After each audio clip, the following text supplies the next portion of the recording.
When it comes to public speaking, the standard advice is to imagine your audience naked. Now I'm here, I'd like to sincerely thank you for getting dressed today.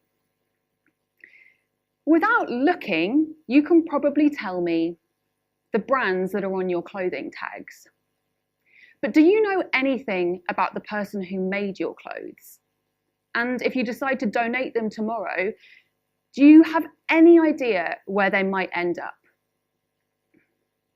Hi, I'm Venetia, and I'm a recovering fast fashion addict.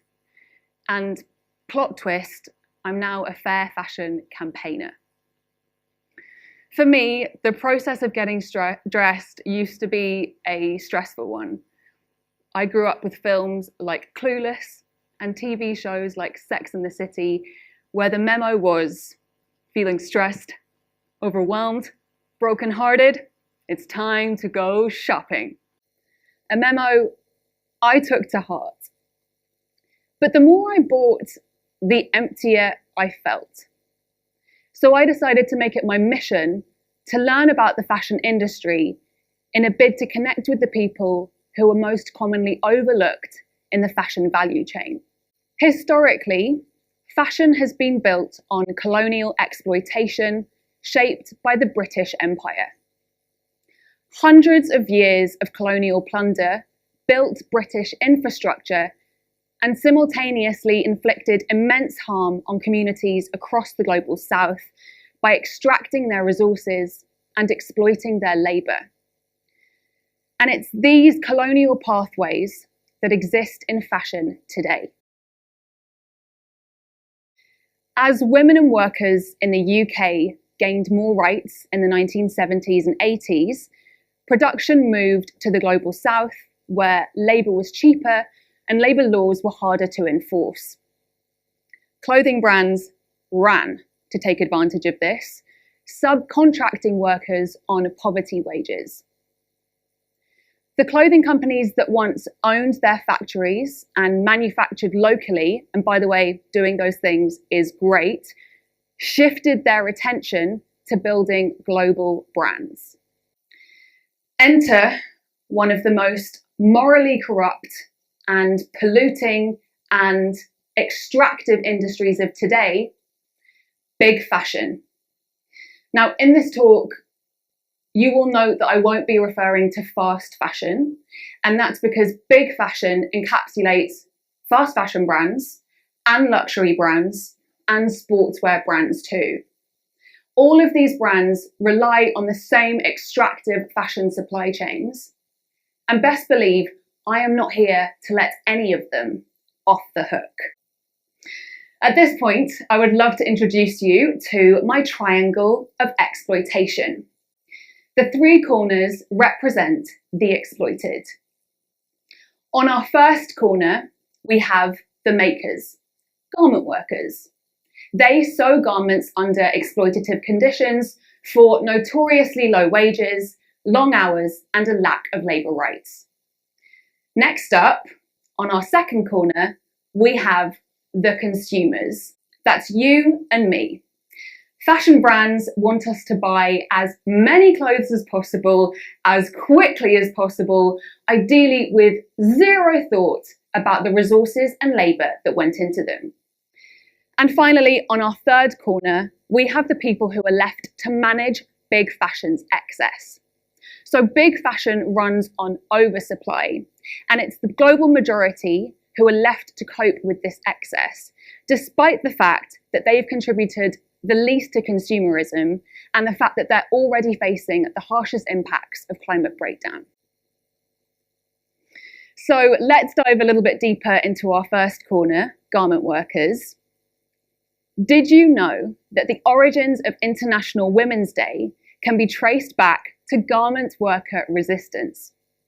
In New York City in 1908, 15,000 women garment workers took to the streets to protest against their exploitative working conditions. I honour them today. Despite the fact that garment workers have always led the charge for fashion justice, Their labour and craft is routinely undervalued and grossly underpaid. I honour all the workers today. So let's take a look at a t-shirt, which costs 29 euros. The profit for the big fashion brand is about 12%, €3.61, but the pay for the garment worker is 0.6%, a measly 18 cents. In 2020, I co-founded a campaign called Remember Who Made Them, where we spoke to garment workers across the world about their lives, their hopes, their wishes, their organising. I will always remember the words of one worker we spoke to called Saira. Saira became a home-based worker in Pakistan at just 6 years old. She said, "We don't want big things. We just want not to be in debt. We just want dignity." But back to us. On the second corner of the triangle, the consumers. Conditioned by capitalism to believe that a little retail therapy will solve our chronically low self-esteem. Big fashion brands are financially invested in conditioning us citizens to believe that we are nothing more than consumers. Consumers who should not question why it takes a big fashion CEO just 28 minutes to earn what a garment worker earns in her entire lifetime. That's the equivalent of 2 TED Talks. Consumers who are locked into patterns of overbuying, unable to escape the pop-up ads, must-have trends, TikTok shop, Venetia 20 free shipping, tap to buy, Venetia 10, did you forget something in your basket? Buy now or regret it later, just keep buying more clothes. It's overwhelming. There's enough clothing on the planet today to dress the next 6 generations of humanity. That's my mum's great-great-great-great-great-grandchildren. All of this excess means we're doing our fair share of closet clear-outs and well-intentioned charity shop drop-offs. But did you know that as little as 8% of what we donate to charity actually gets resold? The rest filters down through Europe, and the dregs will likely end up in the global south. Which leads us to our third and final corner, the people who are left to cope with our clothing waste. Kantamanto market in Accra in Ghana is the largest second-hand market in the world. 15 million used garments enter the market each week. This market is full of people who could teach us a lot about sustainability. They are highly skilled and they're incredibly resourceful. Yet despite their efforts, 40% of the garments that come in leave the market as waste. And this isn't the Kantamanto community's excess to cope with. It's big fashions. The All Foundation is an environmental justice charity working with the local Kantamanto community.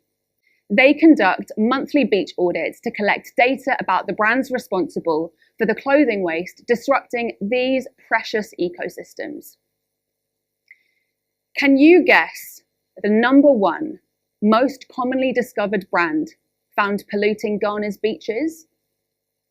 A brand that spent their annual £220 million marketing campaign budget to crown themselves a sustainability leader.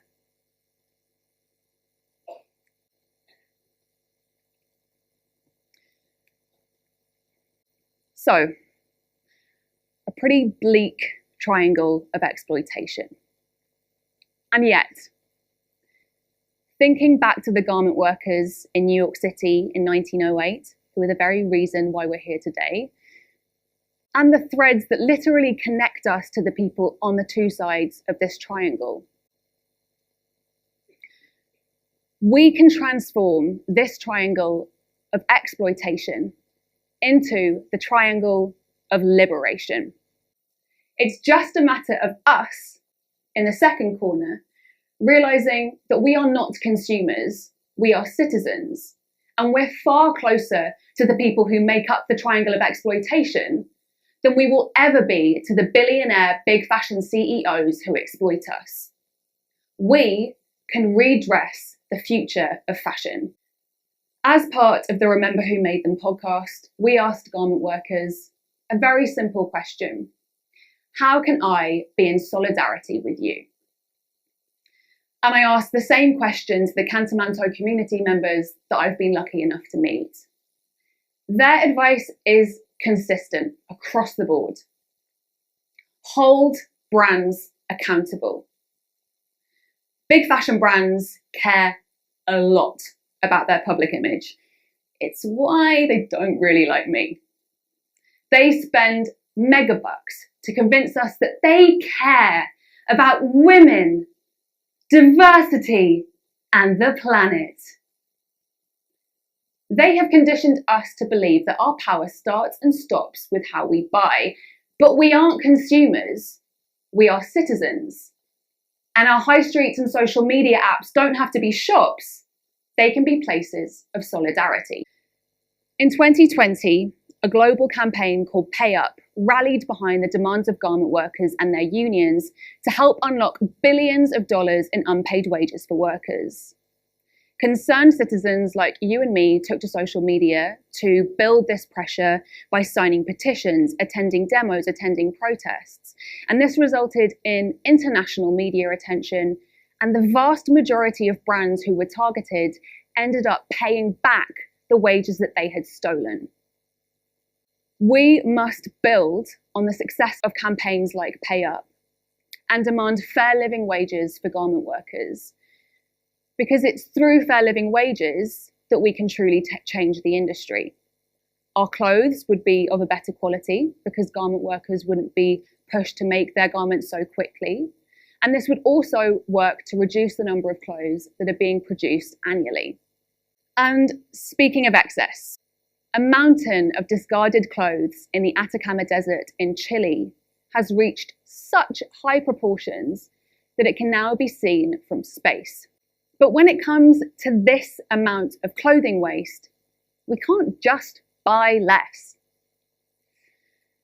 The fashion industry produces between 80 and 150 billion items of clothing a year. That's a frankly embarrassing data discrepancy of 70 billion. And we can't hope to create legislation and policy without that vital data. The All Foundation has launched their Speak Volumes campaign, which is asking all fashion brands to share their annual production numbers and speak volumes.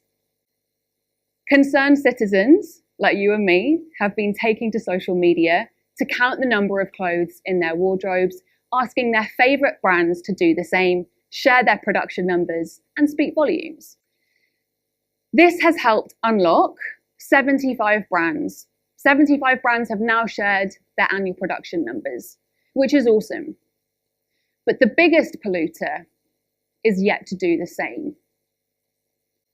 So far, they have ignored all of our requests. Listen, I get it. Being transparent about the number of clothes we own is scary. I have 179. If I can count, why can't they? Once we have this data, we can create extended producer responsibility, which would be a system whereby all fashion brands have to pay for the entire life cycle of their garments. This would in turn put less pressure on our sisters and brothers in Cantamanto, and it would also cap the number of clothes being produced annually.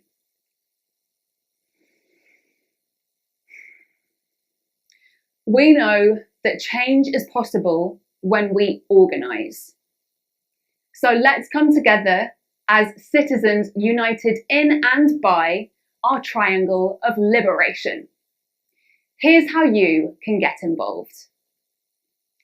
Firstly, connect with your clothes. create memories with them, learn how to sew, join a stitch club, host a swap shop, and most importantly, get organising with your local social and climate justice group.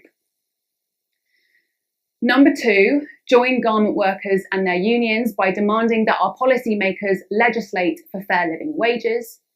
And number 3, fight the textile waste crisis and ask your favourite fashion brand to share their production numbers and speak volumes. All liberation struggles are linked. And when you pull at one thread, you start to unravel a much larger piece of cloth.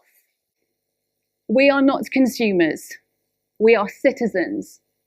And when we come together to take action that's in solidarity with the people making our clothes and with the people who are coping with our clothing waste, we can make fashion fair. For my mums and your mums, great, great, great, great, great grandchildren. Thank you again for getting dressed.